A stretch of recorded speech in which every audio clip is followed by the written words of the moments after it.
رہیں گے۔ بسم اللہ الرحمن الرحیم۔ ایک بہن نے کویسچن کیا تھا کہ اگر کوئی شخص وطر پڑھ رہا ہو اور اس کی تیسری رکعت میں پہنچ چکا ہو تو کیا وہ الحمد پڑھنے کے بعد سورت ملائے، اس کے بعد دعائے قنوت پڑھے، یا الحمد کے بعد براہ راست دعائے قنوت کی طرف آئے گا؟ دیکھیں، شرعی مسئلہ اچھی طریقے سے یاد رکھیے گا، یہ صرف فرض کا حکم ہے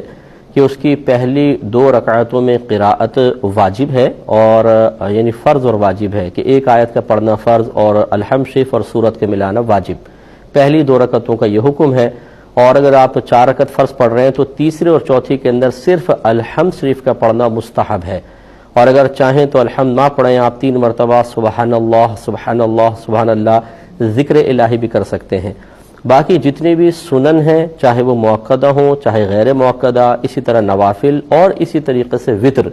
ان کی ہر رکعت میں الحمد شریف کے ساتھ سورت بھی ملائی جائے گی، یہ واجب ہے۔ اگر نہیں ملائیں گے تو جان بوجھ کر نہیں ملائی تو نماز واجب الاعادہ ہے، اور اگر بھولے سے رہ گئی ہے اور یاد آ گئی آخر سے پہلے تو پھر سجدہ سہو ہے، اور اگر سورت نکل گئی تھی اور سجدہ سہو کرنا بھول گئے، سلام پھیر دیا، بات کرنے لگے، گفتگو میں لگ گئے ہیں، کھانے پینے میں لگ گئے، یعنی کوئی ایسا کام کر لیا جو منافی نماز ہے، تو پھر یہ نماز بھی بعد میں واجب الاعادہ ہے، آئندہ زندگی میں جب کبھی موقع ملے اس کو لوٹانا ہوگا۔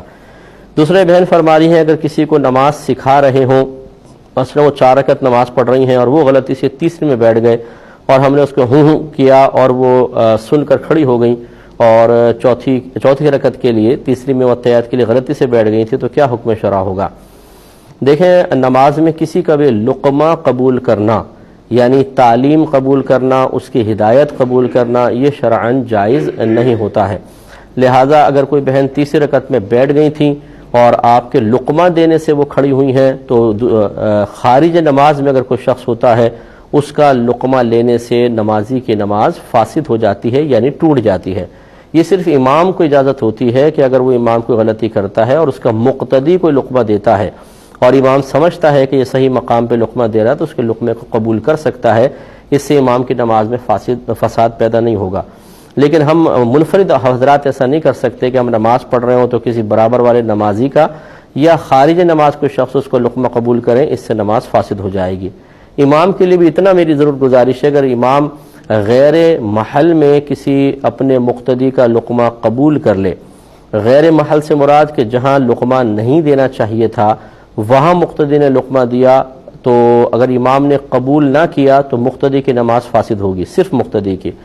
جس نے لقمہ دیا ہے، اور اگر امام نے اس کو قبول کر لیا تو امام کی نماز بھی چلی جائے گی، اور جب امام کی جائے گی تو پوری جماعت کی نماز فاسد ہو جائے گی۔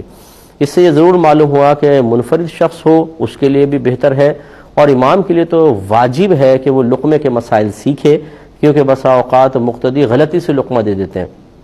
یہ غیر محل میں لقمہ دے دیتے ہیں۔ جیسے مثال کے طور پہ امام صاحب 4 رکعت فرض پڑھا رہے تھے، 2 پڑھنے کے بعد اتحیات میں بیٹھنا تھا، قاعدہ اولا میں بیٹھنا تھا، لیکن بیٹھے نہیں اور وہ سیدھے کھڑے ہو گئے۔ ان کے سیدھے کھڑے ہو جانے کے بعد کسی نے لقمہ دیا تو نمازی کی نماز فاسد ہوگی، کیونکہ اگر 2 رکعت کے بعد انسان بیٹھنے کے زیادہ قریب ہو اور لقمہ ملے، یاد آ جائے تو وہ بیٹھ سکتا ہے، لیکن اگر وہ کھڑا ہو جائے پورا اس کے بعد کسی نے لقمہ دیا تو یہ اب واپس لوٹنا اس کے لیے صحیح نہیں تھا، آخر میں سجدہ سہو کرتا، تو اس نے اگر اس لقمہ قبول کیا تو مقتدی کی بھی گئی، اور امام صاحب نے قبول کی امام صاحب کی بھی گئی، اور جتنے پیچھے مقتدی تھے سب کی نماز فاسد ہو جائے گی۔ ایک کالر